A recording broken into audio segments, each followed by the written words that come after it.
5 second. Start. Lok Sabha और राज्यसभा से बड़ी संख्या में सांसदों को निलंबित किया गया है।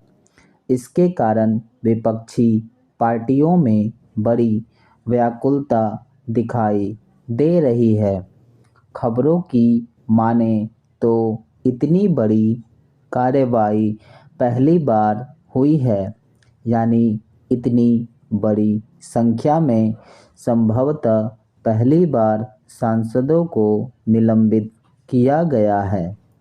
मगर इन लोगों को समझना चाहिए कि संसद में अनुचित व्यवहार करने वालों पर कभी तो कार्रवाई होगी ही, या फिर लोकतंत्र और अभिव्यक्ति की आज़ादी की आड़ में संसद में गतिरोध बनाए रखने का सिलसिला बदस्तूर चलता रहेगा। वास्तव में इस बार की कार्रवाई संसद की गरिमा अक्षुण्ण रखने के लिए महत्वपूर्ण है और इसका भविष्य में सकारात्मक असर दिखाई पड़ सकता है।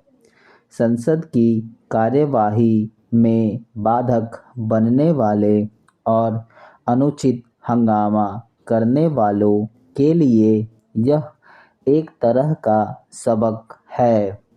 हालांकि एक अनुमान यह भी है कि 2024 से पहले कोई बड़ा फैसला लिया जा सकता है, ताकि बिना हंगामे के देश हित में कुछ बड़े फैसले लिए जाएं। सांसदों के निलंबन की कार्रवाई के पीछे की सकारात्मकता मंशा से समय आने पर पर्दा उठेगा ही, लेकिन यह स्पष्ट है कि देश की जनता एक बड़े बदलाव की साक्षी बनने की ओर अग्रसर है। सदन में सुरक्षा चूक को लेकर विपक्षी द्वारा रोज-रोज किए जाने वाले हंगामों के चलते विपक्ष के कई नेताओं को निलंबित करने की कार्रवाई की कोई क्यों आलोचना करेगा। संसद का हर सत्र पिछले कई वर्षों से विपक्ष के हंगामों के चलते बारंबार स्थगित होता रहता है। पहले एकाध सांसदों को ही निलंबित किया जाता था, जबकि कई वॉकआउट करके खुद बाहर निकल जाते थे। मगर अब संसद की कार्यवाहियों में व्यवधान डालने की मानसिकता बढ़ गई है। यह कुप्रवृत्ति लोकसभा में ही नहीं, राज्यसभा में भी देखी जा रही है, जिसे बौद्धिकों का सदन कहा जाता है।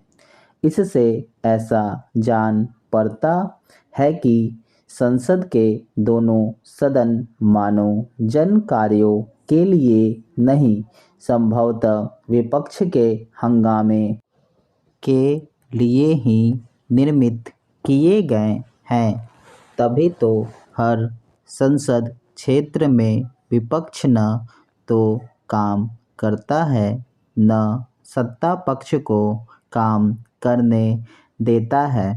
ऐसे में सदन के आसन के पास सांसदों के निलंबन के अलावा कोई दूसरा रास्ता बचता नहीं है। चूँकि विपक्ष के गतिरोध के कारण समय और धन दोनों की बर्बादी होती है, इसलिए अच्छा हुआ है कि उनको सदन से बाहर कर दिया गया है, ताकि जरूरी कामों का शांतिपूर्वक निपटारा हो सके। जनहित में ऐसा किया जाना उचित था। स्टॉप।